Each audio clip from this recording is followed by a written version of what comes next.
हम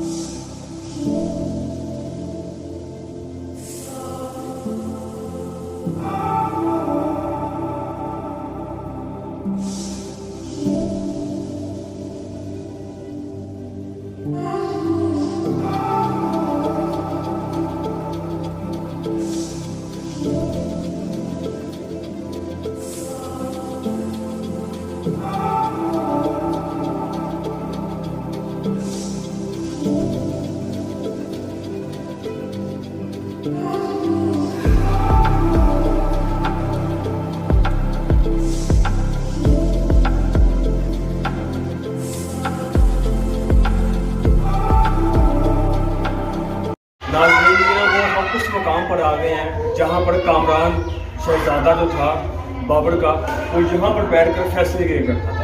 हम आपको बाकायदा सारे इस जगह का